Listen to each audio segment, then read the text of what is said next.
శుభోదయం మిత్రులారా, వార్తా కథనాలపై విశ్లేషణ కార్యక్రమం టీజీటీవీ మార్నింగ్ న్యూస్ కు స్వాగతం. నేను మీ జల్లి సత్య. ముందుగా రాష్ట్రంలో జరుగుతున్న రాజకీయ పరిణామాలను కనుక పరిశీలించినట్లయితే నిన్నటి రోజున రేవంత్ రెడ్డి తెలంగాణ ముఖ్యమంత్రి రేషన్ కార్డుల పంపిణీ ప్రక్రియ చేపట్టడం జరిగింది. మరి ఇక్కడ ఇప్పటి వరకు తెలంగాణ ఏర్పడ్డ తర్వాత బీఆర్ఎస్ ప్రభుత్వం టీఆర్ఎస్ ప్రభుత్వం ఒక రేషన్ కార్డు కూడా మంజూరు చేయలేదని చెప్పి నోటికి వచ్చిన అబద్ధాలను వల్లవేయడం మనకు ఆనవాయితీగా మారింది.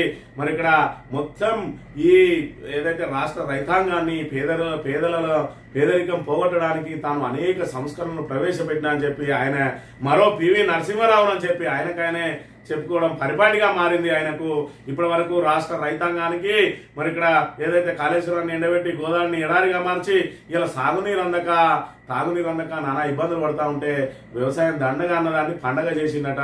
మరి వ్యవసాయం దండగా అన్నది ఎవరు, పండగ చేసింది ఎవరు? రాష్ట్ర ప్రజానికి అంతా కూడా మరి ఇక్కడ తెలిసిన విధమే. మరి ఇక్కడ రేవంత్ రెడ్డి పాలన ఏదైతే మన ప్రస్తుత పరిస్థితులలో తెలంగాణలో పరిపాలన ఏ విధంగా ఉన్నది, తెలంగాణలో లీడర్ల మరి ఏదైతే మనస్తత్వాన్ని ఆవిష్కరించే విధంగా ఉన్నది. ఒక్కసారి కనుక ఈ సినిమా క్లిప్పును మనం గమనించినట్టయితే తెలంగాణ రాష్ట్ర మరి ఇక్కడ ఏదైతే పాలక వర్గానికి మరి పర్ఫెక్ట్ గా సూట్ అయ్యే విధంగా ఉన్నది. ఒకసారి గమనించినట్టయితే సమాధానాలు అడిగి వినే తీరిక అవుతుందయ్యా. వాడు కష్టపడి పనిచేసి చికెన్ బిర్యానీ తెచ్చుకుంటాడు. వాడి దగ్గర చికెన్ ముక్క లాక్కున్నాం అనుకో, అన్నంలో పప్పు కలుపుకొని తింటాడు. పప్పు లాక్కున్నాం అనుకో, చారు కలుపుకొని తింటాడు. అన్నమే లాక్కున్నాం అనుకో, వాడు కంగారు పడి అటు ఇటు చూస్తాడు. అప్పుడు మనం రైస్ ఫ్రీ అనాలి. వాడు ఎగిరి గెలితేసి పనిని చికెన్ బిర్యానీని మర్చిపోయి మన దగ్గర బానిసలాగా పట్టుకుంటాడు. సమాధానాలు అడగాలి, అది మన పాలసీ. కానీ తప్పచ్చు లేదు, ప్రజలు మన నుంచి ఏమీ ఎక్స్పెక్ట్ చేయట్లేదు. ఇలా ఉంటేనే వాళ్ళు ఓటేస్తారు. వాళ్ళని మనం అలాగే ఉంచాలి. వాళ్ళకి మన మీద ఆశ లేదు, మనకి వాళ్ళ మీద హక్కు లేదు. ఇది ప్రస్తుతం తెలంగాణలో మరి ఇక్కడ నాయకులు అనుసరిస్తున్న తీరును కళ్ళ కట్టినట్లు ఆ రోజు ఏదైతే లీడర్ సినిమా వచ్చిందో ఆ లీడర్ సినిమాలో జరిగిన సన్నివేశాలే ఇప్పుడు పునరావృతం అవుతున్నాయా అంటే మరి ఇక్కడ ఆయన ఇచ్చిన రేషన్ కార్డులు కానీ మరి ఇక్కడ చూసుకున్నట్టయితే ఏదైతే రాష్ట్ర రైతాంగానికి అండగా నిలిచిందట, రైతు బంధుకు బదులు రైతు భరోసా ఇస్తా అన్నాడు. రైతు భరోసాను 5,000కు బదులు 7,500 ఇస్తా అని చెప్పి 2 పర్యాయాలు ఎగ్గొట్టి 1 పర్యాయం ఇచ్చి ఈ రోజు రైతులకు నేనే అండగా నిలిచిన, వ్యవసాయాన్ని పండగ చేసిన అంటా ఉన్నాడు.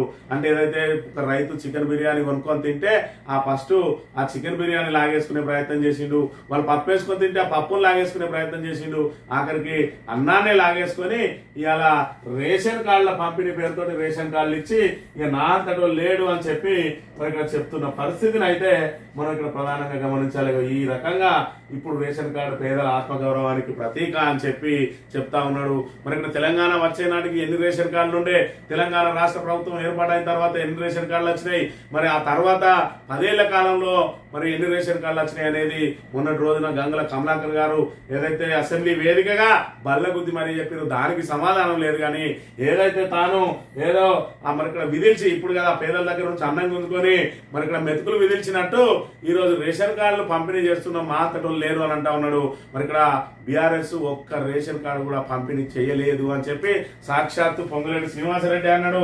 మరి ఇక్కడ చేసిందా చేయలేదా అన్నదానికి ఆయననే సాక్ష్యం.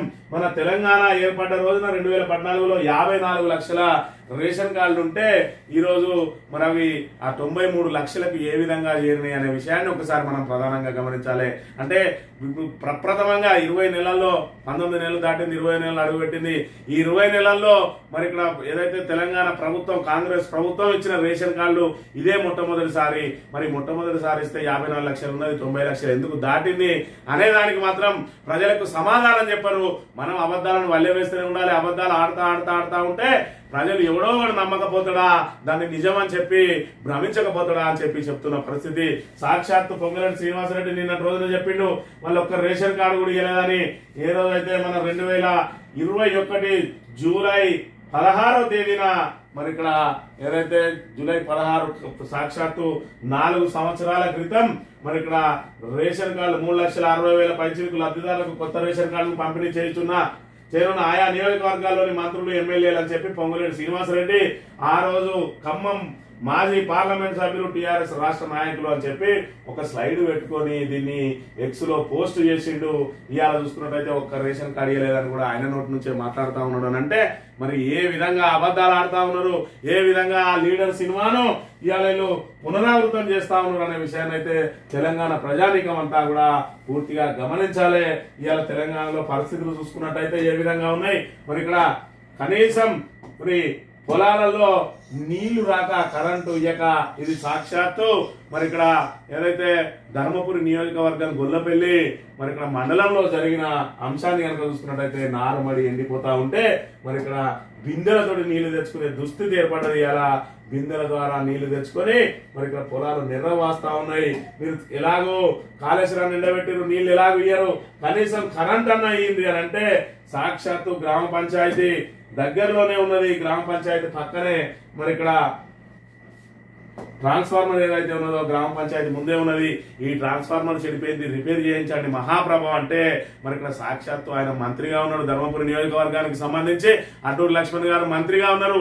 మంత్రి ఇలాకాలో దుస్థితి చూసుకున్నట్టయితే ఈ ట్రాన్స్ఫార్మర్ ను రిపేర్ చేయించలేని దుస్థితిలో ఉన్నది ఇలా కాంగ్రెస్ ప్రభుత్వం. దాంతో మహిళలు బిందెలతో నీళ్లు తెచ్చుకొని ఇలా నీళ్లు మోసుకోవాల్సిన దుస్థితి. ఈ రకంగా బిందెలలో నీళ్లు మోసుకుంటూ వచ్చి మరి ఆ పొట్టలను ఏదైతే ఆ నారుమడిని కాపాడుకునే ప్రయత్నం చేస్తా ఉన్నారు. ఇంకా కూడా కాంగ్రెస్ ప్రభుత్వం ఇంకా మేము రైతు పక్షపాతి, రైతులకు మేము ఇచ్చేసినామని చెప్పుకోవడానికి సిగ్గు శరం కొంచెమని ఉండాలి. మరి ఇక్కడ కాంగ్రెస్ మంత్రులకు కానీ ముఖ్యమంత్రికి కానీ మేము రైతులకు అండాలను ఇచ్చినాం, రైతును వ్యవసాయాన్ని పండగ చేసినాం అన్నాడు. ఇది పండగ ఏదైతే బిందెలను ఎత్తుకొని వచ్చి ఈ నారుమడిని కాపాడుకోవడానికి నీళ్లు పోసుకునే దుస్థితి వచ్చింది. ఇగో ఇది పండుగ. గతంలో పోయిన పంటకు చూసినాం ఏదైతే ట్యాంకర్ల ద్వారా నీళ్లు పెట్టుకునే దుస్థితి వచ్చింది. ఇవాళ నారుమల్లే పూర్తిగా ఎండిపోతున్న దుస్థితి వచ్చింది. మహిళలు మరి ఈ రకంగా బిందెలతోటి నీళ్లు పోసుకోవాల్సిన దుస్థితి వచ్చింది.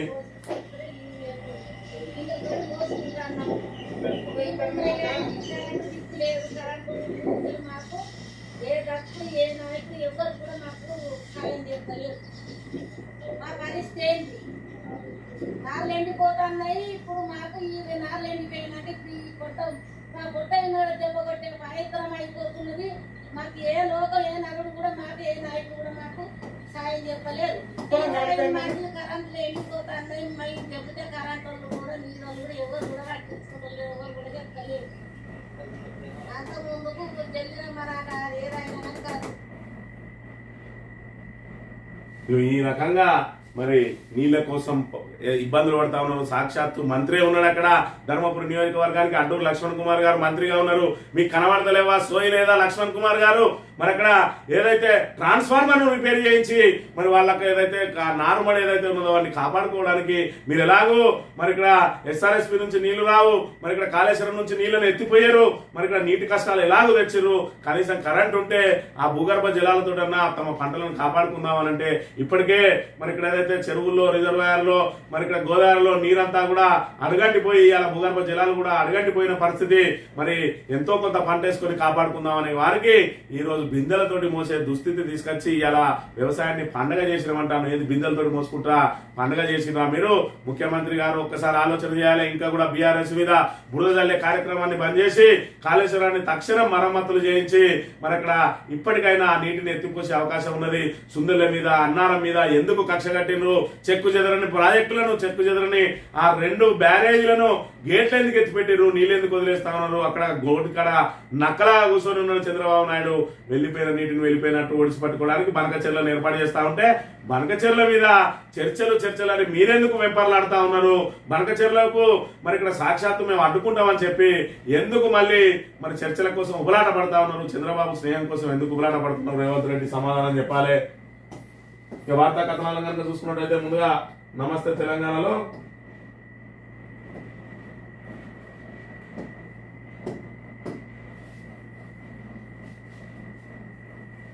బాబు కోసం కొత్త మోసం, బనకచెర్ల ప్రాజెక్టుపై న్యాయ పోరాటం అంటూనే చర్చలకు ఆరాటం.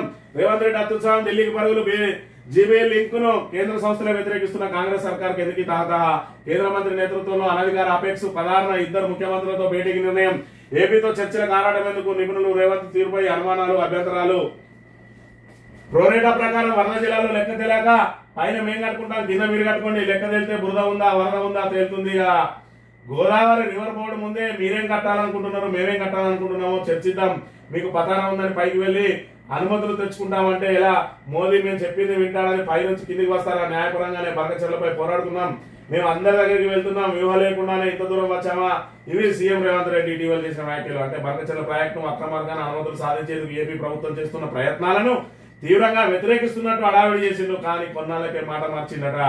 ఏపీ కంటే ముందే చర్చలంటూ ఆరాడబడుతున్నాడు. చంద్రబాబుతో అనువాదం కోసం తెలంగాణ నీటి హక్కులను పణంగా పెట్టేందుకు సిద్ధమైండు. ఇవాళ గోదావరిని నువ్వు ఏదైతే ఉద్దేశపూర్వకంగా మరి గేట్లు తెరిచిపెట్టినవో సుందిల్లా, అన్నారం, అదేవిధంగా మేడిగడ్డ ప్రాజెక్టుకు సంబంధించి కండపల్లి నుంచి నీటిని ఎత్తిపోసి అన్నారం నుంచి ఎత్తిపోసి సుందిల నుంచి ఎత్తిపోసి మరి ఇక్కడ ఏదైతే ఎల్లంపల్లికి మరి వీటి మూడింటికి కూడా ఆ లింక్ కలిపి వీటన్నిటి ద్వారా పైకి రిజర్వాయర్లు నింపే అవకాశం ఉన్నప్పటికీ కూడా నీటిని కిందికి వెళ్తా ఉంటే కళ్ళు చెదిరిన మరి చంద్రబాబు నాయుడు వాటిని ఒడిచిపట్టుకోవాలని చూస్తున్నాడు. నీ అసమర్థతను క్యాచ్ చేసుకునే ప్రయత్నం చేస్తా ఉంటే మేము ప్రోరేటా ప్రకారం మాకు ఆ జలాల్లో లెక్క తేలాలి అని చెప్పన్నావు. నీకు ఈ ప్రోరేటా తెలియదు, నీ లెక్క తెలియదు, నీకు బేసిన్ తెలియదు. మరి ఆ రోజు ఏమన్నావు? మాకు గోదావరిలో 1000 కృష్ణాలో 500 వేయండి, ఇక మీరు ఏమన్నా కట్టుకొని మాకు సంబంధం లేదన్నావు. ఇలాంటి నీ అసమర్థ మాటలు నీ ఏదైతే నీ మేధావితనం, నీ అతి మేధావితనంతో నీకు నీ ప్రాజెక్టుల మీద అవగాహన లేమితోటి ఇవాళ చంద్రబాబు నాయుడు మన తెలంగాణని ఆటాడిచ్చే స్థాయికి వచ్చి ఆఖరికి తెలంగాణలో పాగా వేయడానికి కూడా ప్రయత్నం చేస్తున్న పరిస్థితిని ఇవాళ తెలంగాణ ప్రజానీకం అర్థం చేసుకోవాలి.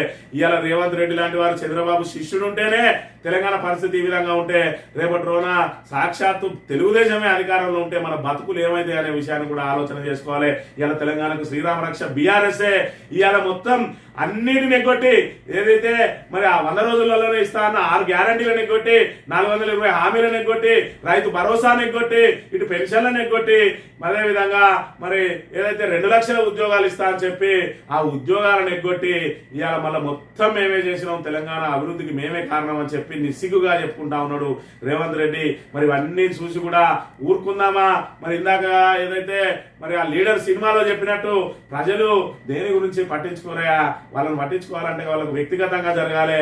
మరి జరగాలంటే వాళ్ళ దగ్గర నుంచి చికెన్ బిర్యానీ లాగేసుకోవాలి, ఆ బిర్యానీలో చికెన్ లాగేసుకోవాలి, పప్పు వేసుకుంటే పప్పును లాగేసుకోవాలి, చివరికి అన్నాన్ని కూడా లాగేసుకుంటే అయ్యో ప్రభు మరి మా పరిస్థితి ఏందని వచ్చి గప్పుడు వస్తే వాళ్ళకి ఉచితం ఇవ్వాలి, ఉచితం ఇస్తే అప్పుడు వాళ్ళందరూ మన బానిసల్లాగా ఉంటారు అని చెప్పి ఏదైతే చెప్పినో అదే జరుగుతా ఉన్నది తెలంగాణలో. ఇవాళ మనకు మరి రైతులు రాజులు చేయడానికి కేసీఆర్ చేసిన ప్రయత్నాల్లో భాగంగా విస్తృతమైన సాగునీటి కోసం కట్టిన ఇవాళ గోదావరిని లాగేసుకున్నారు.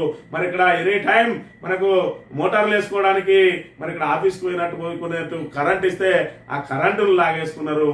మరి ఇలా చూసుకున్నట్టయితే యూరియాలు లాగేసుకున్నారు, విత్తనాలను లాగేసుకున్నారు. మన అడ్లను కొనకుండా మరి ఇక్కడ ఏదైతే ధాన్యం కొనుగోలు కేంద్రాలలో ఇబ్బందులు పెడతా ఉన్నారు. మళ్ళీ ఇవాళ మనం ఉచితాల కోసం ఏదైతే మరి అడక తినే స్థాయికి తీసుకొచ్చిండు. ఇవాళ తెలంగాణ తిరోగమనంలో ఎందుకు పోతుందంటే ఆనాటి రోజులు తీసుకొస్తా అన్నాడు రేవంత్ అన్న అని చెప్పి మళ్ళీ యూరియా కోసం చెప్పుల లైన్లు, పాస్బుక్ల లైన్లు, ఆధార్ కార్డుల లైన్లను తీసుకొని వచ్చి ఇవాళ తెలంగాణ యావత్ సమాజాన్ని మరి ఇక్కడ ముంచేసిన పరిస్థితి మనం ఇక్కడ గమనించాలి. ఉద్యోగుల భూమికి బిగ్గేసినట్ట గోపన్పల్లి 9,000 కోట్ల భూదందాలు కీలక మలుపు అని చెప్పి మరి అక్కడ ఖచ్చితంగా యథేచ్ఛగా భూమిని దోసుకుపోవడానికి ప్రయత్నం చేస్తూనే ఉన్నారు. లేఅవుట్ ను మాటిగే చేసిన తర్వాత ప్రైవేట్ కు ద్వారాలట మరి ఇక్కడ లేఅవుట్ చేసి మరి ఇక్కడ ఏదైతే ఉద్యోగులకు ఇవ్వాల్సిన భూమిని అది ప్రైవేట్ అని చెప్పి ఇటు మరి ఇక్కడ కంచే చైర్మన్ తన చందంగా అధికారులే వాళ్ళకి అండగా నిలిస్తే ఇంకా కాపాడాల్సింది ఎవరో ప్రభుత్వమే చెప్పాలి. దీని వెనుక ప్రభుత్వం కూడా ఉండి ఉంటుంది కాబట్టి మరి ఇదంతా జరుగుతూ ఉన్నది. నీళ్ల కోసం కాలువలు దిగిండ్రు. ఎంజీకేఎల్ పరిధిలోని కాలువకు సాగునీరు విడుదల చేయాలని డిమాండ్ చేస్తూ బీఆర్ఎస్ ఆధ్వర్యంలో సోమవారం వనపర్తి జిల్లా పాన్గల్ మండలం కృష్ణాపూర్ వద్ద డిఐట్ కెనాల్లో దిగిండ్రు రైతులు. ఇక్కడ చూసుకున్నట్లయితే మహబూబ్నగర్ జిల్లా కొత్త గూడ మండలం పొగుళ్లపల్లి సొసైటీ వద్ద యూరియా కోసం మహిళా రైతులు సోమవారం ఉదయం నుంచి ఇట్లా బారు తీరు. ఇదే ఆనాటి రోజులు అనేది చూడండి మళ్ళీ వచ్చినాయి. ఇక్కడ ఏదైతే పాస్ పుస్తకాలు, ఆధార్ కార్డులు మళ్ళీ లైన్లలోకి వచ్చినాయి. ఇవాళ మహిళలందరినీ కూడా ఏదైతే మగవాళ్ళు మరి ఇక్కడ పొలం పనులకు పోకుంటూ ఒకవైపు పొలం పనులు చూసుకోవాలి, ఒకవైపు యూరియాలు తెచ్చుకోవాలి. ఆడవాళ్ళని లైన్లలో పెట్టి మగవాళ్ళు పొలాల చుట్టూ తిరుగుతా ఉన్నారు. ఈ దుస్థితి నెలకొన్నది ఈ రోజు పల్లెలలో. మరి ఇక్కడ కాంగ్రెస్ ప్రభుత్వం పుణ్యాన ఇక పొలాలు ఎన్నుముక పడుతున్నదో వెంటనే గన్పూర్ ప్రాజెక్టుకు సింగూరు నీటిని విడుదల చేయాలని బీఆర్ఎస్ ప్రజావారిలో కలెక్టర్ వినియోగించింది. 4 రోజులు స్పందించకపోతే రైతులతో కలిసి ఆందోళన చేపడతామని బీఆర్ఎస్ నేతలు సునీత లక్ష్మారెడ్డి, పద్మా దేవేంద్ర రెడ్డి, శేర్ సుభాష్ రెడ్డి ప్రభుత్వాన్ని హెచ్చరించారు. ఎన్ని హెచ్చరికలు చేసినా ప్రభుత్వం మొద్దు నిధులను మాత్రం వీడడం లేదు అనే విషయాన్ని మనం ఇక్కడ ప్రధానంగా గమనించాలి. ఒకవైపు రైతులు ఈ రకంగా అరిగోసలు పడతా ఉన్నారు, ఒకవైపు మరి ఆటో డ్రైవర్లు గోసలు పడతా ఉంటే మళ్ళీ తెర మీదకి వచ్చింది గురుకులాలకు సంబంధించి డైట్ ఛార్జీలు పెంచడం, ఇవి పెంచడం, అవి పెంచడం అంటే మళ్ళీ ఫుడ్ పాయిజన్లు ప్రారంభం అవుతా ఉన్నాయి. మరోవైపు విద్యార్థులందరూ కూడా రోడ్డెక్కి నాణ్యత లేని భోజనంపై గురుకుల విద్యార్థులు మళ్లీ ఆందోళన పడబట్టారు. తమకు పురుగుల భోజనం పెడుతున్నారని దాన్ని తిరలేక అవస్థలు పడుతున్నామని పేర్కొంటూ వికారాబాద్ జిల్లా మర్పల్లి కేజీబీవీలో విద్యార్థులు సోమవారం ఇలా ఆందోళన దిగారు. స్పెషల్ ఆఫీసర్ తమను వేధిస్తుందని వారు వాపోతూ అధికారుల ముందు కంటతడి పెట్టిందట. ఎంత కంటతడి పెట్టినా కూడా ఈ కర్కశ ప్రభుత్వానికి మరి ఇక్కడ కనికరం అనేది లేదు అనే విషయాన్ని మనం ఇక్కడ గమనించాలి. ఇక్కడ గురుకుల విద్యార్థిని ఆత్మహత్య, భవనంపై నుంచి దూకిన సంధ్య, అధికారుల నిర్లక్ష్యంపై ఆందోళన, తూప్రాంపేట హాస్టల్లో ఘటన, నస్పూర్ కేజీబీలో మరో విద్యార్థి ఆత్మహత్య యత్నం, కాంగ్రెస్ ప్రభుత్వ వైఫల్యంతో బలవన్ మరణాలన్న కేటీఆర్, 20 నెలల్లో 93 మంది గురుకుల విద్యార్థులు ఆత్మహత్యలు వివిధ కారణాలతోటి, పాము కట్లు, అదేవిధంగా కరెంటు శాఖలతో చనిపోయింది అని అంటే ఇవాళ విద్యా వ్యవస్థ మీద ఈ ప్రభుత్వానికి ఉన్న చిత్తశుద్ధి ఏందనేది దీని ద్వారా మనకు తేటతెల్లమవుతుంది. ఇక్కడ గురుకులంలో ఫుడ్ పాయిజన్ 35 మంది విద్యార్థులకు అస్వస్థత, నల్గొండ జిల్లా ముదిగొండలో ఘటనట. అయినా కూడా ఇప్పటి వరకు ప్రభుత్వం ఎలాంటి చర్యలు తీసుకోవడం లేదు. వరుసగా ఫుడ్ పాయిజన్లు అయినాయి. ఈ మధ్యనే మరి ఇక్కడ ఏదో ప్రభుత్వం దాన్ని సవరించింది, మరి ఏదైనా సెట్ చేసింది. మరి ఇక్కడ ఆ భోజన నిర్వాహకుల మీద ఏమైనా గట్టి చర్యలు తీసుకున్నదా అంటే మళ్ళీ ప్రారంభమైనాయి. మరోవైపు అక్కడ పురుగుల అన్నం పెడతానని చెప్పి వాళ్ళు ధర్నా చేస్తా ఉన్నారు. ఇక్కడ ఫుడ్ పాయిజన్ అయింది. మరి ఎలా సక్రమంగా వీళ్ళ పరిపాలన ఎలా సక్రమంగా ఉన్నది అంటే కేవలం అబద్ధాలు చెప్పి గోబెల్స్ ప్రచారం చేయడంలో మాత్రమే సక్రమంగా ఉన్నది. ఇక సీఎం గొప్పలు, సభలో తిప్పలు, స్పందించాలంటూ రేవంత్ పదే కోరినా పట్టించుకున్న ప్రజలు, అసహనంతో బీఆర్ఎస్ పాలనపై అబద్ధాలు, నాయకులపై తిట్లు, తిరుమలగిరి సభలో తీర్మానాలు, సీఎం కొలువులపై కాకి లెక్కలు. అంటే మరి ఆయన చెప్పేదే కాకి లెక్కలు, చేసేది ఇప్పుడు ఏదైతే విషయం వీక్ గా ఉన్నప్పుడే మరి ఇక్కడ ప్రచారం పీక్లు ఉండాలన్నట.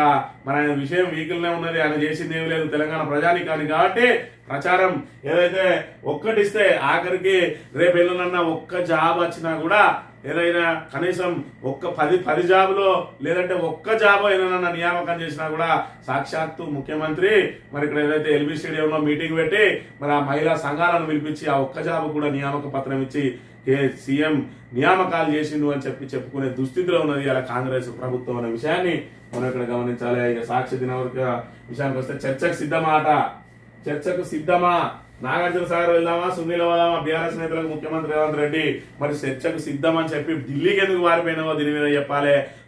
సవాలు చేయడం, పారిపోవడం రేవంత్ రెడ్డికి పరిపాటిగా మారింది. ఇక్కడ జనాలకు అత్తడు, మరి సవాళ్ళు విసురుతాడు, మరి అటుపోతాడు, ముఖం చాటెత్తాడు. మరి ఆ రోజు ఎందుకు సవాళ్ళను స్వీకరించలేదో చెప్పాలి. ఇలా సునీల్ పోదామా అంటాడు. వాస్తవానికి కనుక ఏదైతే మళ్ళీ మరి రేవంత్ రెడ్డి సవాళ్ళు స్వీకరించమని హరీష్ రావు కనుక లైన్లకు వస్తే మీ మామన్ రమ్మను సభలో మరి ఏదైతే అసెంబ్లీలో చర్చ పెడదామని అంటాడు. ఇగో ఇది తప్పించుకపోయే లెక్కలు అనే విషయాన్ని కూడా మనం గమనించాలి. నీరాక కోసం శుభాంశు శుక్ల ఆగమనం నేడే. అంతర్జాతీయ అంతరిక్ష కేంద్రం నుంచి భూమికి బయలుదేరిన డ్రాగన్ స్పేస్ క్రాఫ్ట్ మరి ఇక్కడ మన ఏదైతే భారత్ నుంచి స్పేస్ లోకి వెళ్ళినటువంటి శుభాంశు శుక్ల ఈ రోజు మరి భూమి మీదకి రాబోతా ఉన్నాడు. మన భారతదేశం నుంచి ఒక అత్యున్నతమైన మరి విషయం మీద మన అంతరిక్షంలోకి వెళ్ళిన వ్యక్తి మరి ఇక్కడ మళ్ళా ఏదైతే సేఫ్ గా మళ్ళీ ఇక్కడికి రాబోతున్న అంశాన్ని అయితే మనం ఇక్కడ గమనించాలి. ఈ ఆచితూచి ఉత్తర్వులట 42% సంబంధించి స్థానిక సంస్థల్లో బీసీల రిజర్వేషన్ల కోసం పగడ్బందీగా జీవో తీసిన, ఆర్డినెన్స్ చేసినా అది నిలబడే అవకాశం లేదు. మరి ఏదైతే కామారెడ్డి డిక్లరేషన్ లో భాగంగా 42% స్థానిక సంస్థలలో మరి ఇక్కడ రిజర్వేషన్ కల్పిస్తామని ఏదైతే ప్రకటన చేసిరో దానికి చట్టబద్ధత రావాలంటే ఖచ్చితంగా పార్లమెంట్ లో ఆమోదం పొందాల్సిందే. పార్లమెంట్ లో ఆమోదం పొందడానికి మరి ఇక్కడ ఏదైతే ఆ ఢిల్లీకి వెళ్ళేటప్పుడు మరి గప్పాలు కొట్టుకుంటూ వెళ్తాడు, రాంగ మాత్రం బేల మాటలు వేసుకుంటూ వస్తా ఉన్నాడు. మరి మొత్తం యూపీఏకి సంబంధించిన ఎంపీలందరికీ పవర్ పాయింట్ ప్రజెంటేషన్ ఇస్తా, వాళ్ళందరితోటి ప్రభుత్వం మీద ఒత్తిడి తెస్తా అన్నాడు. అసలు ఈయనకు రాహుల్ గాంధీ అపాయింట్మెంట్ ఇస్తలేడు, ఇంకా యూపీఏ ఎంపీలందరూ ఏనంగా అపాయింట్మెంట్ ఇస్తాడు, ఈయన ఏమైనా పవర్ పాయింట్ ప్రజెంటేషన్ చేస్తాడో కూడా చూడాలి. ఇచ్చంపల్లికి అనుమతించాడట కేంద్ర ప్రభుత్వానికి మంత్రి ఉత్తమ్ కుమార్ రెడ్డి లేక గోదావరి నుంచి 200 టీఎంసీ తరలించేలా నిర్మిస్తాం. పోలవరం తరాలు ఈ ప్రాజెక్టుకు కేంద్రం నిలివాలి. పెండింగ్ ప్రాజెక్టులకు కూడా అనుమతులు జారీ చేయండి.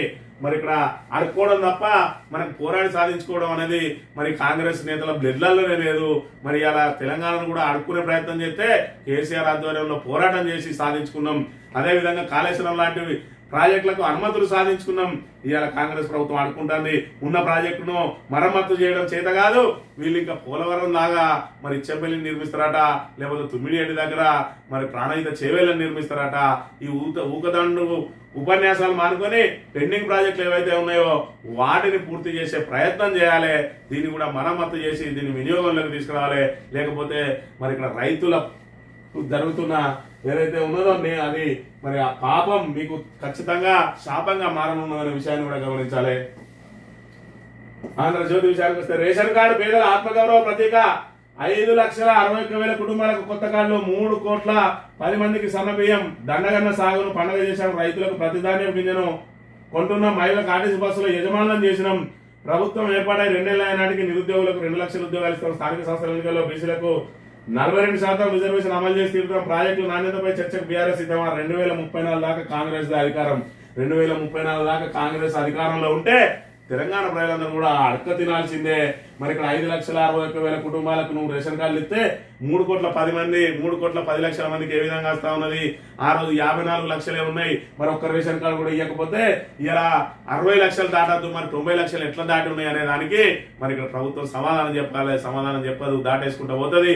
ఏకకాలంలో 35 లక్షల మరి రేషన్ కార్డులు ఇచ్చిన చరిత్ర మరి ఇక్కడ బీఆర్ఎస్ ది. మరి ఇక్కడ ఏదైతే ఫస్ట్ పెట్టిన బడ్జెట్ లోనే 35 లక్షల రేషన్ కార్డులకు సంబంధించి కూడా బడ్జెట్ లో ప్రవేశపెట్టింది. ఆ తర్వాత 6.5 లక్షల మళ్ళీ రేషన్ కార్డులు ఇచ్చింది. ఇవన్నీ కూడా మరి రేవంత్ రెడ్డి లాగా ఒక్క ఉద్యోగం వచ్చినా కూడా మరి ఇక్కడ ఏదైతే బహిరంగ సభ పెట్టి ఇయ్యలేదు కాబట్టి బీఆర్ఎస్ చెప్పుకోలేదు. ఆ రోజు మొత్తం తెలంగాణను పునర్నిర్మాణంలో భాగంగా అనేక పనులు చేసుకుని వచ్చింది కాబట్టి ఆ అనేక పనులను ప్రచారానికి వాడుకోలేదు. వాటన్నిటితోటి తెలంగాణను ఏ విధంగా మనం అభివృద్ధి పదంలోకి ముందుకు తీసుకెళ్లాలని దృష్టి పెట్టడం మూలంగా ఇవాళ వీళ్ళు ఏమి చేయకున్నా కూడా మరి ఇక్కడ ఏదో ఒక నియామక పత్రం ఇచ్చి కేసీఆర్ ఏదైతే మరి ఇక్కడ ఉద్యోగాలు నోటిఫికేషన్లు ఎంపిక ప్రక్రియ పూర్తి చేసిండో వాటికి నియామక పత్రాలు ఇచ్చి కూడా మాయా ఉద్యోగాలు అన్నాడు. ఇవాళ 2 సంవత్సరాల నాటికంటే ఇవాళ 19 నెలలు అయిపోయింది. ఇంకా 5 నెలల్లో మరి 2 లక్షలు నింపుతాడట. నువ్వు చెప్పిన ప్రకారమే కేసీఆర్ ఉద్యోగాలతోటి కలుపుకుని మరి 60,000 నుంచి 65,000 వరకు అంటే ఎక్కువ ఇయ్యలేదు. మరి అట్లా చూసుకున్నట్టయితే 1,35,000 ఉద్యోగాలకి 5 నెలల్లో ఇయ్యగలుగుతావా రేవంత్ రెడ్డి అని అంటే ఇది సమాధానం ఇయాటి మందం మాట్లాడే మాట. దీన్ని దాటేసుకొని వెళ్ళిపోయే ప్రయత్నం చేస్తాడు.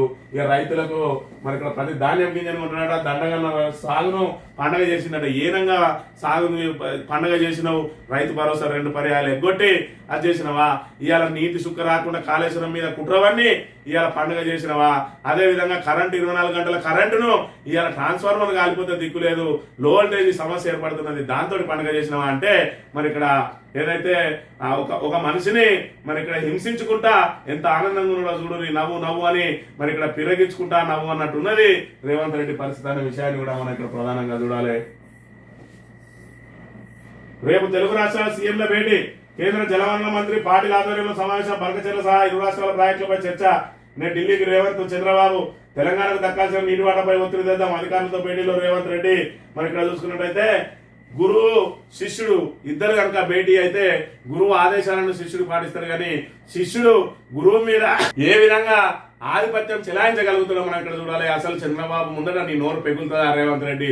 నువ్వు గనక మరి చర్చలకు వెళితే అది సాధ్యమయ్యే పనేనా? బనకచెర్ల ఆపడం సాధ్యమయ్యే పనేనా? కనీసం అఖిల పక్షాన్ని తీసుకపోతే వాళ్ళన్న మాట్లాడతారు. నువ్వు ఎట్లాగూ చంద్రబాబు ముందట మరి మోకరిల్లడం తప్ప నువ్వు చేసేది ఏమున్నది. కాబట్టి దీని ద్వారా తెలంగాణకు ఒరిగేదైతే ఏమున్నది అనే విషయాన్ని మనం గమనించాలి.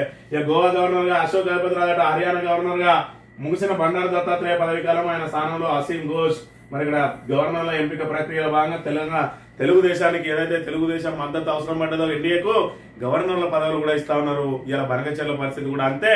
మరి ఇక్కడ ఏదైతే ఎన్డీఏ ప్రభుత్వం చంద్రబాబు నాయుడు ఏం చెప్తే అది వినడానికి సిద్ధంగా ఉన్నది. మరోవైపు కాంగ్రెస్ లో ఉండి ఎన్డీఏ తోటి మరి ఇక్కడ అండగాగుతున్నటువంటి రేవంత్ రెడ్డి మరి ఇక్కడ రాష్ట్ర ప్రయోజనాల కోసం ఆ పరిచయాలను వాడుకోవాలి, కానీ ఆయన స్వప్రయోజనాల కోసమే వాడుకుంటున్నాడు తప్ప రాష్ట్రానికి ఒరిగింది లేదు అనే విషయాన్ని కూడా మనం ఇక్కడ ప్రధానంగా గమనించాలి.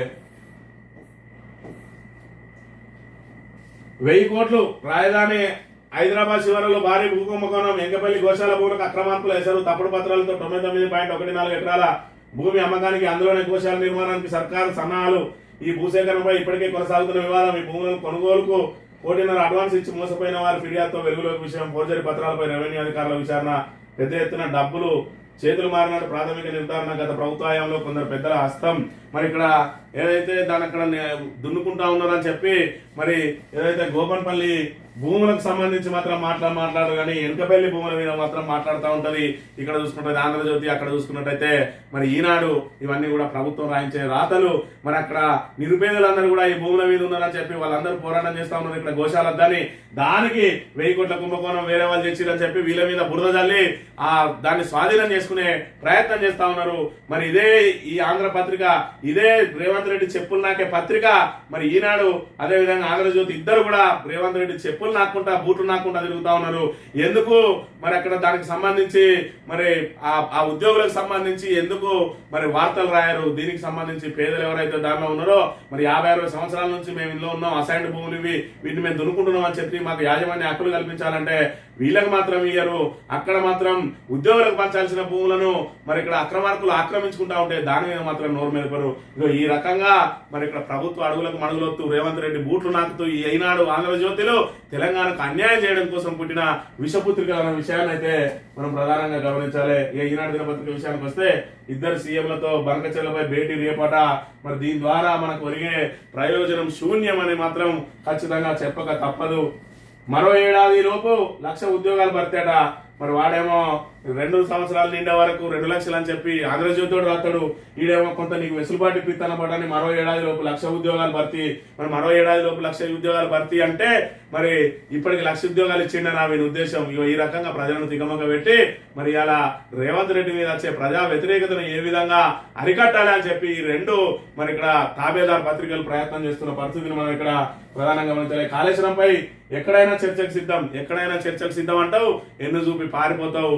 మళ్ళీ చర్చకు సిద్ధం అని చెప్పి అటు నుంచి ప్రతి సవాల్ కనుక వచ్చిందంటే మళ్ళీ అసెంబ్లీలో మాట్లాడంటావు. నువ్వు మాట్లాడుతూ పోతావు. నీ తాబేదారులు, నీ బూట్లు నాకేటోళ్ళు, నీ కుక్కలు మరి మురుగుతూనే ఉంటాయి. ఎక్కడన్నా బయట మాట్లాడతారా, అసెంబ్లీలో రావాలి, బయట మాట్లాడతారా అని ఎక్కడైనా చెప్పి ఎందుకు, ఎవరైనా రాని ఎందుకు, మళ్ళీ వెనుకపోవడం ఎందుకు? రేవంత్ రెడ్డి ఒకసారి ఆలోచన చేసుకోవాలి. వీడు కూడా అదే రాసిండు. ఇది 800 కోట్లు, వాడు 1000 కోట్లు. సర్కార్ జాగాకు నకిలీ పొసెషన్ సర్టిఫికెట్లట.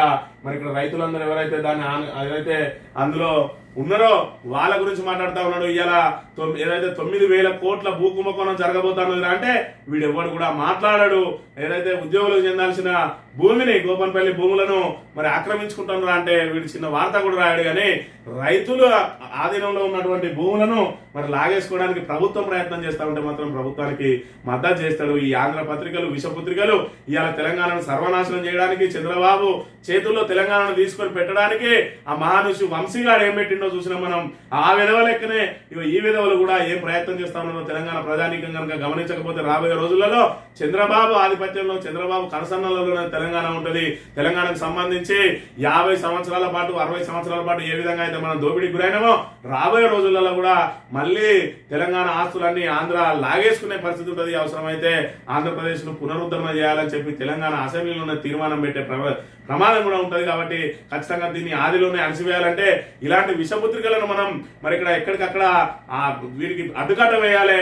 అదే విధంగా ఎన్డీఏ పేరుతోటి బీజేపీని ముందర పెట్టుకొని తెలుగుదేశం మన తెలంగాణలోకి ఏ విధంగా అయితే అడుగు పెట్టబోతా ఉన్నదో దాన్ని కుట్రలను మనం ముందే గమనించి ఎక్కడికక్కడ అరికట్టాలి. ఖచ్చితంగా మరి బీజేపీని ఇటు ఏదైతే కాంగ్రెస్ కు బీజేపీకి మనం సమదూరంగా ఉండాలి. మరి తెలంగాణ కోసం కొట్లాడి తెలంగాణను సాధించినటువంటి తెలంగాణ పునర్నిర్మాణంలో మరి ఇక్కడ భాగస్వామ్యమైనటువంటి బీఆర్ఎస్ తోటే తెలంగాణకు శ్రీరామ రక్ష అనే విషయాన్ని గమనించి స్థానిక సంస్థలు మొదలు ఏ ఎన్నిక వచ్చినా కూడా బీఆర్ఎస్ కండదండగా ఉండి కాంగ్రెస్ బీజేపీలను బొందబెట్టాల్సిన అవసరం ఉన్నదని చెప్తూ ఇది ఈ రోజు మార్నింగ్ న్యూస్. తిరిగి వెళ్తాం. Thank you very much.